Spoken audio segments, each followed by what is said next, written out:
So hello everyone, I welcome you all to UIS। So 9 PM prelim series में geography special session में हम लोग जो discuss करेंगे, जो इंपॉर्टेंट ज्योग्राफी के टॉपिक्स आज ही पब्लिश हुए हैं।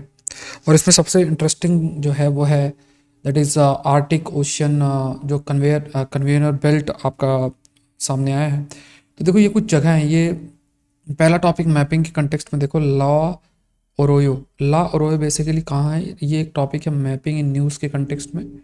It is in mapping in news series के अंदर आप कह सकते हो।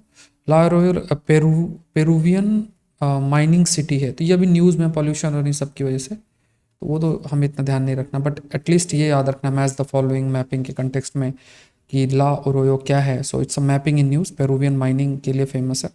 फिर सोलोमन आइलैंड क्या है? अभी इस पे न्यूज़ इसलिए है, ये है क्योंकि यहाँ पे अर्थक्वेक आया है। तो सोलोमन आइलैंड क्या है? एक पॉइंट आप लिखो कि ये पैसिफिक ओशियन का आइलैंड है।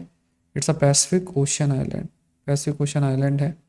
और ये क्या है? पैसिफिक ओशियन आइलैंड है। It's a Pacific ocean island. And when you talk about the Pacific ocean island, तो यहाँ पे कई सारे आइलैंड्स हैं, जैसे टोंगा, वानुआतू। अभी जैसे अभी जावा की अगर बात करो तो जावा भी आपका इंडोनेशिया में, जावा वहाँ भी अर्थक्वेक आया है इंडोनेशिया के अंदर, उसमें लगभग 160+ लोगों की डेथ हुई है। यहाँ पे ये रीज़न क्यों इतना ज़्यादा we can say earthquake prone है? तो इसमें आपको बस जो प्लेट टेक्टोनिक थ्योरी है जो आप स्टार्टिंग से पढ़ रहे हो, तो उसी को बस ध्यान में रखना है, जिसमें दो बेल्ट्स आपके जैसे फॉर एग्जांपल सबडक्ट करेंगी। एक बेल्ट आपके इंडो ऑस्ट्रेलियन बेल्ट है, one is Indo Australian belt है, और दूसरी जो है वो है यूरेशियन बेल्ट। ये दो बेल्ट है जिसमें ये जो इंडो ऑस्ट्रेलियन बेल्ट है वो आपकी सबडक्ट करती है, और सबडक्शन के बाद मान लो यहाँ पे आपका ये एक होल्ड करता है, फिर फर्दर जो प्लेट है वो ऐसे करके ऐसे स्ट्रेच होती है। फिर अगर जब ये फोर्स रिलीज होता है तो यहाँ डिस्टर्बेंस कॉज होता है। तो ये प्लेट टेक्टोनिक थ्योरी के अंदर आप लोग पढ़ते हैं। So because Indo Australian plate है, यूरेशियन प्लेट है, यहाँ पे ये सब कन्वर्जेंस हो रहा है इस पूरे एरिया के अंदर, और पूरा का पूरा region ring of fire consider किया जाता है, क्योंकि बहुत सारे जो वॉल्केनोज हैं वो भी यहाँ पे लोकेटेड है। तो जो यहाँ की जोग्राफी है, because of that this region is very prone to, एक तो वॉल्केनिक इरप्शन के लिए बहुत प्रोन है। It is also prone to tsunami. लेकिन अगर आप देखोगे तो लगभग 7 रिक्टर स्केल का जो है आपका इसमें अर्थक्वेक आया है वो, और अर्थक्वेक इसके लिए ये काफ़ी अधिक प्रोन है। वॉल्केनिक का इरप्शन, सुनामी और अर्थक्वेक इसके लिए काफ़ी अधिक ये आपके प्रोन है। तो ये पॉइंट्स आपको ध्यान में रखने हैं। High temperature and tropical cyclone, ये this topic if you talk about, तो यहाँ पे जो जैसे मान लो फॉर एग्जांपल हम अपने ही इंडिया की बात करते हैं, तो जैसे ये बे ऑफ बंगाल रीजन है, this is bay of Bengal and this is Arabian sea, this is Arabian sea, और यहाँ पे आपका जो है श्रीलंका है। तो ये जो पूरा का पूरा रीजन है, यहाँ पे जनरली जो साइक्लोन की फ्रिक्वेंसी है वो कंपेरेटिवली कम है। साइक्लोन जो है उसको बनने के लिए, ट्रॉपिकल साइक्लोन के बनने के लिए लगभग 27 डिग्री सेल्सियस का टेम्परेचर और कॉन्टीन्यूस सप्लाई ऑफ मॉइस्चर की ज़रूरत है। और जो कंटिन्यूस आपकी ग्लोबल वार्मिंग हो रही है, इससे जो कंडीशन है इसकी कंडीशंस आपकी इसकी जो कंडीशन है इसकी कंडीशंस आपकी कंटिन्यूस बेसिस में अवेल हो रही हैं, 27 डिग्री सेल्सियस और जो मॉइस्चर है उसका। तो ये पॉइंट आपको ध्यान में रखना है। यहाँ पे 27 डिग्री सेल्सियस और मॉइस्चर, ये जो कंडीशन है, तो यहाँ पे जैसे बे ऑफ बंगाल क्योंकि चारों तरफ से सराउंडेड है, तो यहाँ कंडीशंस साइक्लोन के बनने की काफ़ी है, बनी रहती है। लेकिन अरेबियन सी में भी साइक्लोन की फ्रिक्वेंसी बढ़ रही है।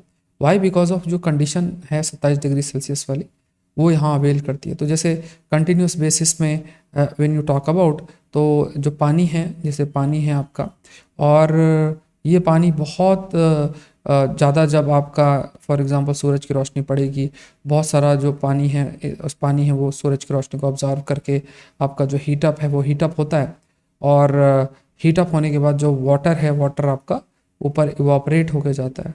फिर आपके उसमें पानी जब इवापरेट होता है तो इसमें काफ़ी huge amount of heat energy present है, और जब ये ऊपर जाएगा because of the normal lapse rate. Normal lapse rate का मतलब जैसे जैसे आप ऊपर जाओगे वैसे वैसे थोड़ा ठंडक होगी, और जैसे जैसे ये गर्म हवा ऊपर जाएगी फिर ठंडक होगी, तो फिर क्या होगा? हीट रिलीज होगी, और जब हीट रिलीज होगी तो लो प्रेशर जनरेट होगा।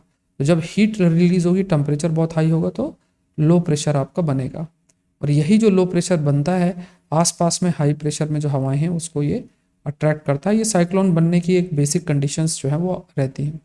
तो ये पॉइंट्स आपको ध्यान में रखने हैं। तो यहाँ पे the point that you have to understand is कि जैसे जैसे आपका टेम्परेचर इंक्रीज हो रहा है, ट्रॉपिकल साइक्लोन के बनने के लिए जो अवेलेबल कंडीशंस हैं वो कंडीशंस आपकी बनती जा रही हैं। और जहाँ पे साइक्लोन्स नहीं भी बनते थे, जिन एरियाज में साइक्लोन नहीं भी बनते थे, वहाँ भी साइक्लोन कंटिन्यूस बेसिस में आपके बनते जा रहे हैं। ये पॉइंट्स जो हैं आपको ध्यान में रखना है। अब इसमें एक जगह और भी है, वो पॉइंट मैं आपको बता देता हूँ। एक और पॉइंट है, वो आप एक नोट कर लो इसमें। ना इसको बड़े टॉपिक से पहले एक टॉपिक और आप लिख लो। आर्टिक ओशन कन्वेयर बेल्ट हम लोग डिस्कस करेंगे। एक टॉपिक और भी याद रखो, दैट इज हैंग दुआन माउंट्स। ये अभी माउंटेन्स न्यूज़ में है because of the kind of biodiversity का जो लॉस आ रहा है। तो ये जो माउंटेन्स है, ग्रुप ऑफ माउंटेन्स है, ये कहाँ लोकेटेड है, ये मैपिंग के कंटेक्स्ट में जानना है। तो ये लोकेटेड है साउथ, जो वेस्ट चाइना है वहाँ पे, साउथ वेस्ट चाइना में है। और ये साउथ वेस्ट चाइना में ये कनेक्ट करता है south east portion of Tibetan प्लेटू with the यूनान प्रोविंस। तो आपको बस याद रखना साउथ ईस्ट चाइना में ये आपका लोकेटेड है। एक जो सबसे हाईएस्ट पीक इसमें है वो है माउंट गोंगा करके है। ये आपको जोग्राफिकल कंटेक्स्ट में याद रखना, माउंट गोंगा करके आपका है। That is again important. Next देखते हैं, ये एक टॉपिक आपका निकल के आता है, that is Arctic ocean conveyor belt. तो अभी देखो जनरली जो आर्टिक ओशन कन्वेयर बेल्ट, जैसे अटलांटिक ओशन कन्वेयर बेल्ट हम तो लाइक वी हैव स्टडीड, तो आर्टिक ओशन कन्वेयर बेल्ट अभी आपकी डिस्कवर हुई है।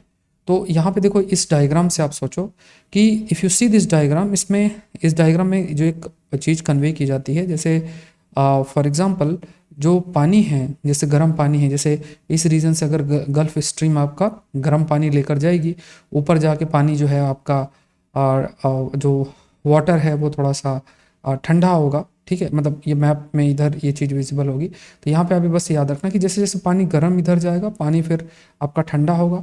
ठीक है, पानी ठंडा होगा तो जो गर्म पानी ऊपर रहता है, ठंडा पानी नीचे होता है। तो ये जो पूरा का पूरा पानी का जो सर्कुलेशन है, पूरा नदन से लेके सदर्न एरिया तक, अंटार्कटिक से भी, आर्टिक से भी थोड़ा जो नीचे का एरिया है, वहाँ से लेके नीचे तक जो पूरा का पूरा पानी का सर्कुलेशन है, इसको हम कन्वेयर बेल्ट भी ये शब्द इस्तेमाल करते हैं। तो कन्वेयर बेल्ट जैसे अटलांटिक में आपका विजिबल है, जहाँ भी आपका टेम्परेचर डिफरेंस विजिबल होगा, जहाँ पे जैसे मान लो ये समुद्र है, समुद्र के ऊपरी हिस्से में बहुत ज़्यादा कार्बन एमिशन हो रहा है, ग्लोबल वार्मिंग हो रही है, कार्बन का प्रेजेंस है। तो ये सब चीज़ें, जब टेम्परेचर थोड़ा सा हायर है नीचे और दूसरे एरिया में टेम्परेचर आपका कंपेरेटिवली लो है, तो ये टेम्परेचर वेरिएबिलिटी से क्या होगा कि पानी में भी टेम्परेचर वेरी करेगा। और जब पानी में टेम्परेचर वेरी करेगा तो गर्म पानी ऊपर रहेगा और नीचे ठंडा पानी रहेगा, और एक वाटर का सर्कुलेशन स्टार्ट होता है। तो इसे हम कन्वेयर बेल्ट भी कहते हैं। जैसे अटलांटिक ओशन के अंदर ये जो कन्वेयर बेल्ट है वो विजिबल है। अभी क्या है कि आर्टिक रीजन में ये चीज़ विजिबल हुई है, और इसमें खास तौर से जैसे कुछ सी हैं, जैसे आप जो स्टडी करते हैं, कारा सी करके है, वी स्टडी अबाउट कारा सी। ठीक है, ऊपर साइड जाओगे तो जो पैसिफिक सॉरी रशिया है उसके ऊपर अगर आपको देखोगे तो कारा सी है, फिर आपके जैसे बैरेंट सी है, ये ऐसे समुद्र हैं। अब यहाँ भी क्या है कि आर्टिक ओशन की कन्वेयर बेल्ट जो है वो देखने को मिली है।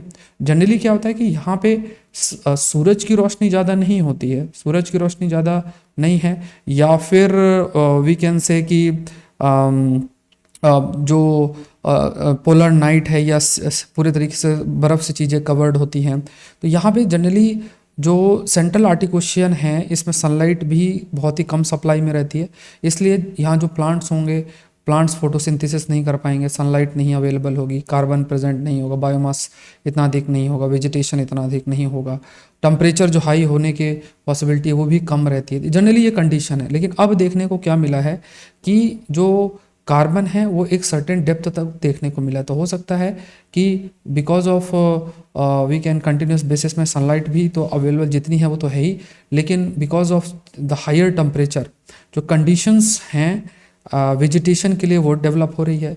कार्बन है, कार्बन की जो अवेलेबिलिटी है that is also there. Carbon basically depth of up to 2 kilometre के डेप्थ तक जो कार्बन है वो आपका मिल रहा है, जो like we can say composed of bottom water from the Barents sea. So analysis revealed a body of water with large amount of particulate carbons. तो ये बेसिकली क्या है कि लाइक जो heavy, like because of this condition जहाँ पे सूरज की रोशनी पड़ रही है, थोड़ा गर्म भी हो रहा है, तो ऊपर वाला पानी गर्म होगा, नीचे पानी ठंडा होगा, तो एक सर्कुलेशन जो है वो विजिबल हो रहा है एक सर्टेन डेप्थ तक बैरेंट सी के अंदर। तो ये बैरेंट सी और कारा सी दोनों मिला के आर्टिक ओशन का ये एक कन्वीनियर बेल्ट क्रिएट करता है, और ये बेल्ट अभी जो है वो डिस्कवर हुई है। तो ये जो वाटर है, जो वाटर का सर्कुलेशन इस तरीके से इसे कन्वीनियर बेल्ट बोलते हैं। और ये चीज़ आर्टिक रीजन में, क्योंकि आर्टिक रीजन में जनरली यूनिफॉर्मिटी मेंटेन रहती थी, लेकिन अब जिस तरीके से वहाँ पे बदलाव हो रहे हैं, कंटिन्यूस बेसिस में टेम्परेचर बढ़ता जा रहा है, तो एक वहाँ भी कन्वीनियर बेल्ट जो है वो विजिबल हुई है 2-3 साल के अंदर। तो ये पॉइंट्स जो है आपको ध्यान में रखना है।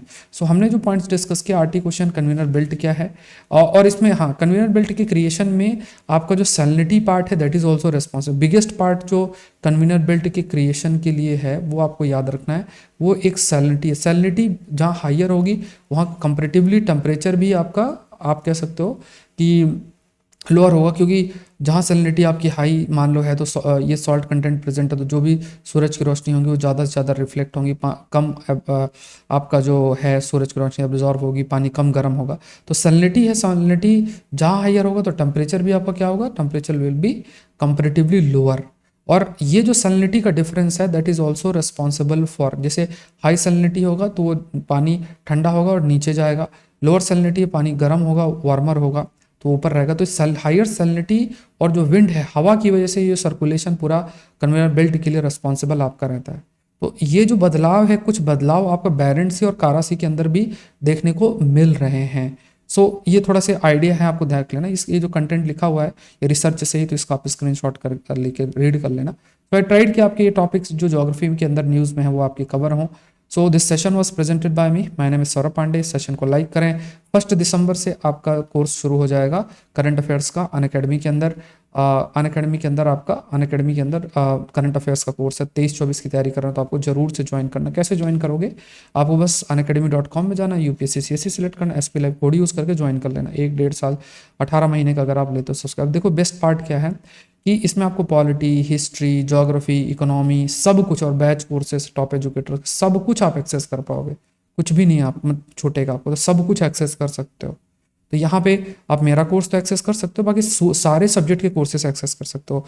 आप अलग अलग चैनल्स में, जैसे अनअकैडमी के बहुत से चैनल्स, आप सारे टीचर्स को देख सकते हो कौन कैसे पढ़ाता है। You can understand, I take the session they are also, तो वो आप ज्वाइन कर सकते हैं। तो जरूर से ज्वाइन करें और मिलते हैं। और ये सारे टॉपिक्स हैं 9 PM प्रीलिम्स ज्ञान सीरीज के अंदर, दे आर कवर्ड। और कोशिश करें कि रेगुलर बेसिस पे सेशन को अटेंड करें और नोट्स, हैंडमेड नोट्स प्रिपेयर करो। ठीक है, ज्योग्राफी के टॉपिक्स एक बुकलेट बना लो ज्योग्राफी वाले, तो उसी में नोट करो। तो ये मेंस के लिए भी कुछ टॉपिक्स जैसे आर्टिक ओशन, कन्वेयर बेल्ट है, वो मेंस के लिए भी इंपॉर्टेंट है। सो आज के लिए इतना ही। आई होप ये सेशन आपके लिए हेल्पफुल रहा होगा। Thank you everyone.